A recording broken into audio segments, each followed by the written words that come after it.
We are here with author and humorist Lisa Birnbach, originally one of the co-authors of the Preppy Handbook, and now back with an update, True Prep. Welcome. Thank you. You know, actually, when I think of Preppy style, it almost seems timeless in a lot of ways. But then when I was reading your book, I realized there are a lot of phenomena over the last few decades that need to be addressed. I thought I'd just throw out a handful for you and just get your reactions. I think maybe one of the biggest ones, cell phones. If you had told me 30 years ago that we would be capable of walking around on the street talking and looking like escapees from mental hospitals, I would not have believed it. And of course, I'm an abuser of a cell phone myself. It's a huge change in our way of life. It affects not just Americans, but of course it's all over the world. And in True Prep, I have to show people the error of their ways because a lot of people misbehave with their cell phones. It's not right. Do you have a couple do's and don'ts with cell phones? You can... Yes, I do. I mean, for example, if you're in close quarters, don't use a cell phone. If you're in a doctor's waiting room, don't use a cell phone. People don't seem to remember that when they're on the cell phone that other people can hear them. It's the funniest thing. And a lot of times people have heard very private conversations because somebody wasn't thinking, and it could be incredibly embarrassing. Another biggie, Facebook. Well, here's the thing about that. Preppies love clubs, and people who like to be preppies like to have clubs, and we're also very social creatures. So amassing hundreds and then thousands of friends on Facebook is kind of a really preppy thing to do. The thing about Facebook is that you can get caught misbehaving on Facebook. You know, Big Mummy is watching. If you think that those big red cups of things that you were drinking were invisible to anyone over the age of 25, you could be wrong. Is it all right to have a picture of your dog as your profile picture? Not only is it okay, it is encouraged. Really? Yeah, because first of all, mostly we're dog lovers, and secondly, it keeps the veil of privacy a little bit. You know, you have to actually know somebody before you see that they're not a dog. Is it possible to be preppy and own a cat?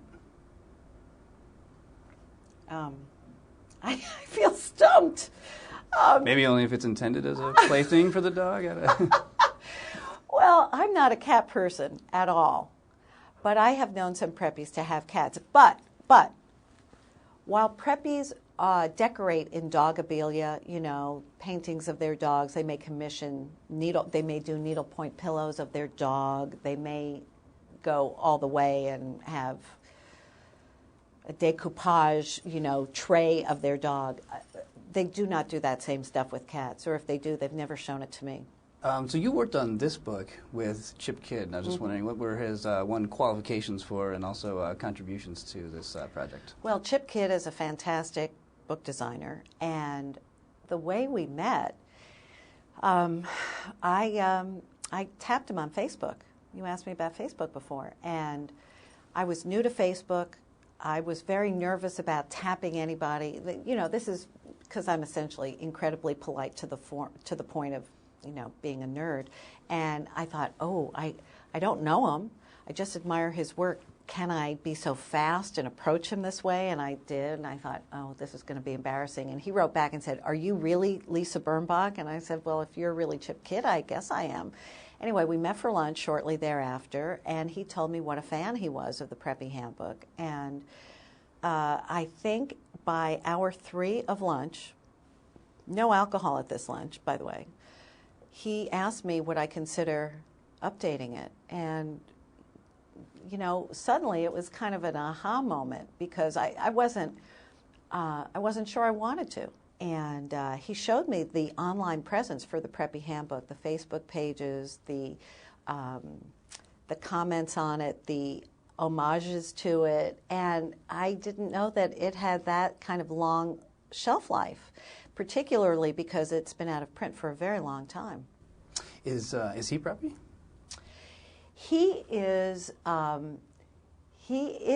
but in a completely different way. He went to public school in Pennsylvania. He went to Penn State University. He is a preppy by choice. I don't know if Penn State was in the list of schools in the handbook, if I remember. No, it wasn't. But that's fine. You know, I think the first book sort of created as we meant to do, in a very inclusive way. If you want to join us, it's everybody's right to wear khaki and, talk with a lockjaw if you want to, and stick your collars up. And Chip was one of those people who read it and really felt like, this is what I need. And he will wear embroidered things on his pants. I will not wear embroidered things on my pants. Maybe as a little bit of a goof, but he's into little. He's serious as a dresser. Well, I ask because you do have in the book a whole pantheon of the prep pantheon of people, and I know we all think of Kennedy's, Christopher Buckley, people who are obvious like that, but who are in it? Who are some of the people who you think are the people might be surprised that are in it? Oh, perhaps let's say Barack Obama. He is, I believe, the President of the United States still. I've been a little bit in quarantine as I've been writing the book. I think he's still president. Here's a man who was, I believe he was born on American soil. I don't know what everybody else believes, but here he was, not of a pedigreed background, not of a well-to-do family, not of old money, not of New England. And he went to the Punahou School in Hawaii, which is actually the largest private school in the United States. It has over 3,000 kids. Maybe it's not even it sounds like it may be a public school, but no, it is private. And then he went to Occidental and Columbia, we all know, and Harvard Law. And his cool under fire, his staying trim, even though basketball is not the preppiest sport. And one of my tennis? Yes. Matt, were you mocking me just then? No, not at all. Okay, just checking. I understand. These things are important. I know. And you know what I think is preppy about our president? I think the fact that he sneaks a cigarette now and then is excellent.